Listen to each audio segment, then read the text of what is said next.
የተወደዳችሁ የተከበራችሁ ተመልካቾቻችን ይህ እናት ኒውስ የተሰኘ በዛሬው ዕለት እጅግ ወሳኝ የሚባሉትን መረጃዎች አሰባስበን ወደ እናንተ መጥተናል። እናንተም አዳዲስ መረጃ እንደተለቀቀ እንዲደርሳችሁ ደወል ምልክቱን እየተጫናችሁ ለዚህ ዩቲዩብ ቻናል አዲስ ከሆናችሁም ሰብስክራይብ እንድታደርጉ እየተማጸንን በቀጥታ ወደ አርዕስተ ዜና አመራለሁ።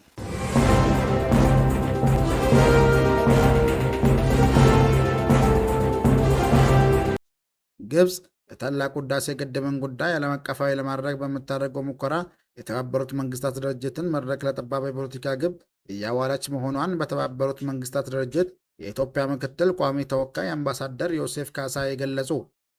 ሶማሊያና ግብጽ ወታደራዊ ትብብራቸውን ለማጠናከር ያለመ ውይይት አደረጉ።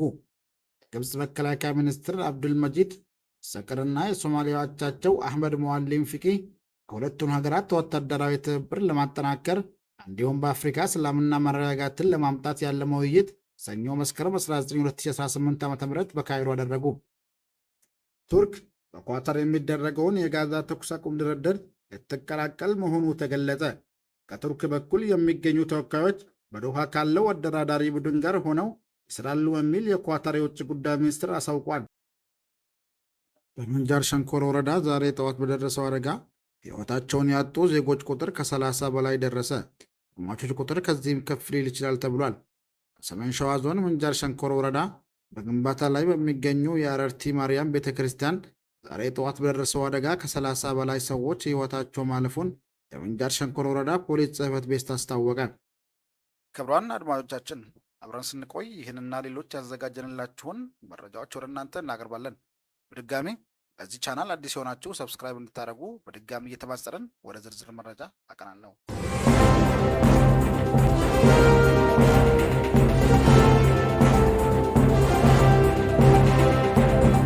ግብጽ የታላቁ ህዳሴ ግድብን ጉዳይ ዓለም አቀፋዊ ለማድረግ በምታደርገው ሙከራ የተባበሩት መንግስታት ድርጅትን መድረክ ለጠባብ የፖለቲካ ግብ እያዋለች መሆኗን በተባበሩት መንግስታት ድርጅት የኢትዮጵያ ምክትል ቋሚ ተወካይ አምባሳደር ዮሴፍ ካሳይ ገለጹ።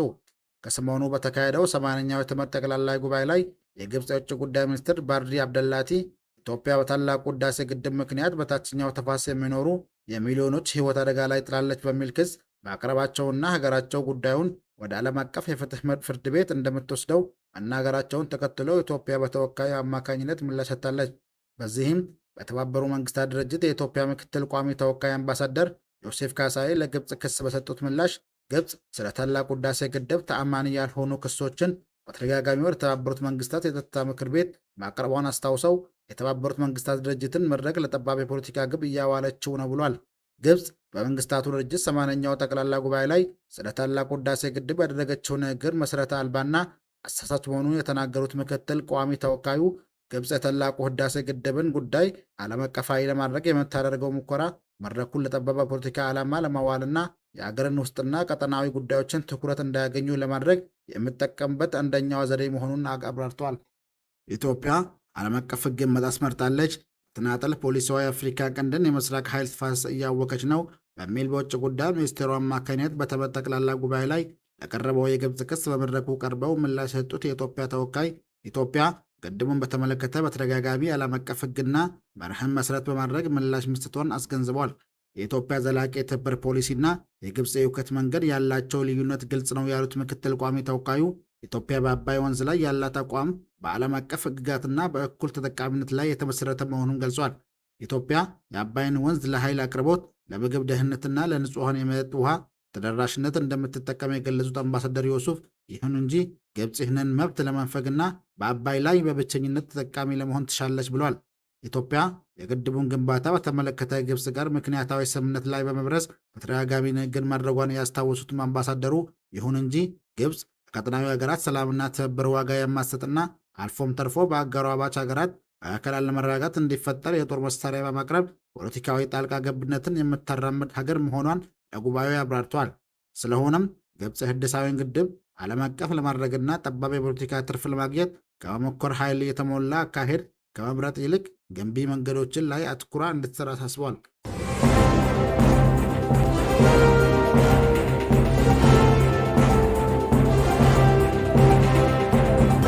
ወደ ቀጣይ ዜና ስናቀና ቱርክ በኳታር የሚደረገውን የጋዛ ተኩስ አቁም ድርድር ልትቀላቀል መሆኑ ተገለጸ። ከቱርክ በኩል የሚገኙ ተወካዮች በዶሃ ካለው አደራዳሪ ቡድን ጋር ሆነው ይሰራሉ የሚል የኳታር የውጭ ጉዳይ ሚኒስትር አሳውቋል። ፕሬዝዳንት ዶናልድ ትራምፕ ጋዛውን ተኩስ አቁም ገቢራዊ ለማድረግ 20 ነጥቦችን ይፋ ካደረገ በኋላ ነው አንካራ የምትሳተፍበት እቅድ እንዳለ የተነገረው። ፕሬዝዳንት ረጂብ ጠይብ ኤርዶዋን በዶናልድ ትራምፕ ሐሳብ ማድነቃቸው አይዘነጋም። ሐማስ በትራምፕ የቀረበው እቅድ እየመረመረ ሲሆን በጎ ምላሽም ይጠበቃል ሲል አልጀዚራ ዘግቧል። ሐማስም ኃላፊነት በተሞላበት መንገድ እየተመለከትኩት ነው ማለቱ ምናልባትም ውጥን ፍሬያማ ሊሆን እንደሚችልም ጠቋሚ ያደርገዋል። በሌላ በኩል ፕሬዝዳንት ዶናልድ ትራምፕ ሐማስ ከ3 እስከ 4 ቀናት ውስጥ ባለው ጊዜ ውሳኔውን ማሳወቅ እንዳለበት አሳስበዋል። በድርድር ሂደቱ አንካራ ለመሳተፍ እድሉን የማግኘት ዲፕሎማሲያዊ ጫናዎችን በእስራኤል ላይም ሆነ በጋዛው ሐማስ ላይ ለማብዛት አጋጣሚ ይፈጥራል ተብሏል። ቱርክና እስራኤል ሁለቱም የአሜሪካ ቁልፍ አጋሮች ቢሆኑም ጦር ወደ መማያዝ ሊደርስ የሚችሉ ዲፕሎማሲያዊ ውጥረት ላይ መሰንበታቸውም አይዘነጋም።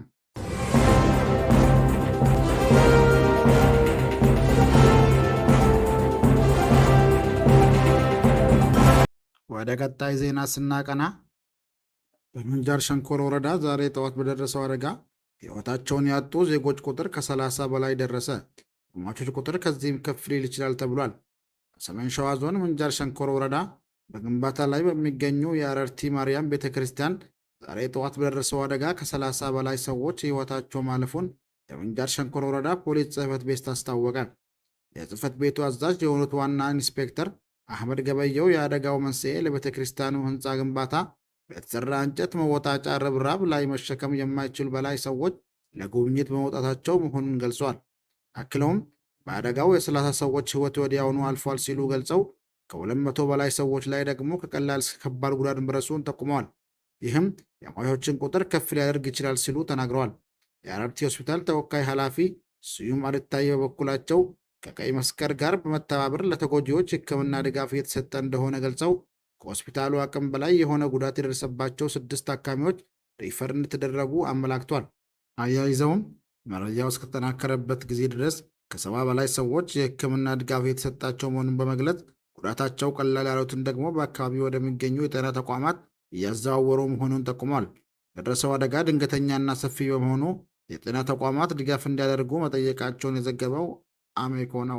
ከዚህ ጋር በተያያዘ የሰሜን ሸዋ ሀገረ ስብከት ሊቀ ጳጳስ ብፁዕ አቡነ ቀሌምጦስ በአረርቲ ደብረገነት ቅድስት ማርያም ረብራብ እንጨት ተደርምሶ ሕይወታቸውን ባጡ ምዕመናን የተሰማቸውን ጥልቅ ሐዘን ገልጸዋል።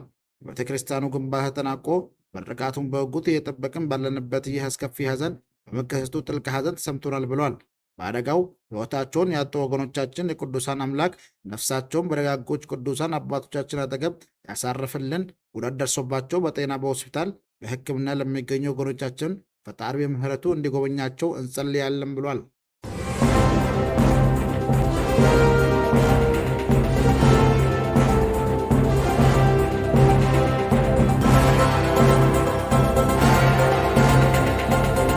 ወደ ቀጣይ ዜና ስናቀና ሶማሊያና ግብፅ ወታደራዊ ትብብራቸውን ለማጠናከር ያለመ ውይይት አደረጉ። የግብፅ መከላከያ ሚኒስትር አብዱልመጂድ ሰቅርና የሶማሊያ አቻቸው አህመድ ሞዓሊም ፊቂ ከሁለቱም ሀገራት ወታደራዊ ትብብር ለማጠናከር እንዲሁም በአፍሪካ ሰላምና መረጋጋትን ለማምጣት ያለመ ውይይት ሰኞ መስከረም 19 2018 ዓ.ም በካይሮ አደረጉ።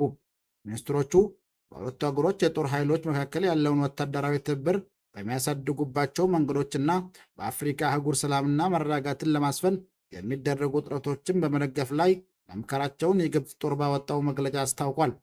የሶማሊያው መከላከያ ሚኒስትር በበኩሉ ግብፅ ለአፍሪካ ሀገራት ሰላምና ጸጥታን ለማስፈን የምታደርገውን ጥረት በማመስገን ሁለቱ ሀገራት ቁልፍ በሆኑ ቀጠናዊ ጉዳዮች ላይ የጋራ አመለካከታቸው እንደሚጋሩ ጠቁሟል። ሚኒስትሮቹ በሁለቱ ሀገራት መካከል ያለውን ወታደራዊ ትብብር ለማጠናከርና በቀጠናው የሰላም ጥረቶችን ለመደገፍ ውይይት ማካሄደውን የሶማሊያ ብሔራዊ የዜና አገልግሎት ሶና በዘገባው አመላክቷል።